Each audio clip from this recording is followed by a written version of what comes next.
G'day, welcome to Todd's Kitchen. Today's recipe is full of flavour, very simple to make, and I'm sure the family will love it. So join me today as I make my version of beef and vegetable pasticcio.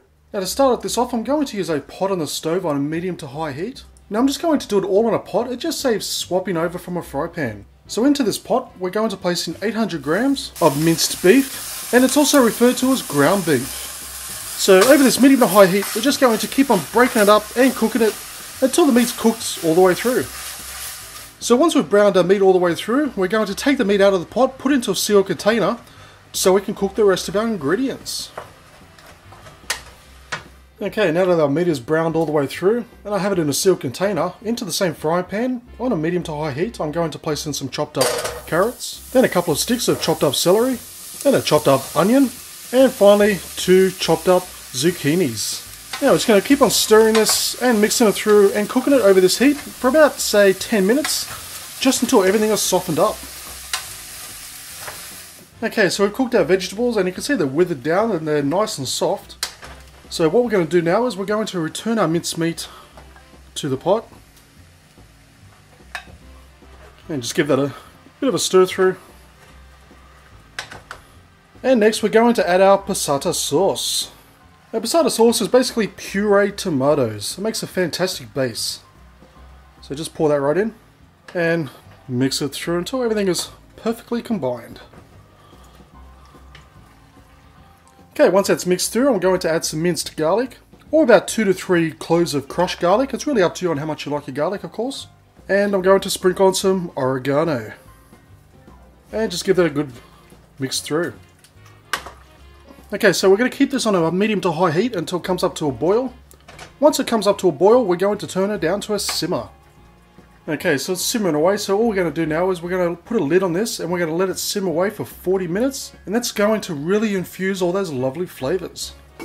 Now while our pot is simmering away, we're going to cook some pasta. Now it's up to you what type of pasta you want to use. Whole grain is good, but the other one you can try is, if you see one with a low GI rating, get that one because that's also a fantastic choice. Now our meat's been simmering away for about 20 minutes, so next we're going to make a cheese sauce. Now into another pot on a low to medium heat, we're going to place in about a tablespoon of butter, and we're just going to let that melt down. Okay, now that's melted down, we're going to add in 2 tablespoons of plain flour, and we're just going to mix that through until everything is combined. So once it's all mixed through, we're just going to cook this for about another minute or so, but don't cook it so long that it's going to brown. We just want to cook out that flour taste. Okay, so it's been about a minute, so I have a whisk and we're just going to start whisking, and I also have 2 cups of low-fat milk, and we're just going to slowly add in a little bit at a time and whisking as we go. If you do it too fast, what you're going to do is the lumps are going to start forming because you've cooled down the flour too much. So just do a little bit at a time and keep whisking until all the milk is in. Okay, so the milk's heated up again, it is lump free. So now we're just going to add in some reduced fat cheese. It's up to you what type of cheese you want, just try and get the reduced fat version. And we're just going to mix that through, let it melt down for about, say, 2 minutes. Just until everything is nice and smooth. Okay, so now that all of our ingredients are ready, I have a baking dish here and we're just going to place in our pasta. Now it's not a lot, it's only about 90 grams worth. Then on top of that we're going to pour in our meat. And about half of our cheese mixture. Now we're just going to give that a very good stir through so it's all combined. Okay, once it's all mixed through, we're just going to pour the rest of our cheese mixture on top. Okay, now we're going to place this into a preheated oven at 180 degrees Celsius or 360 degrees Fahrenheit for 30 minutes. Now I've just taken it out of the oven and it smells delicious, and look at that.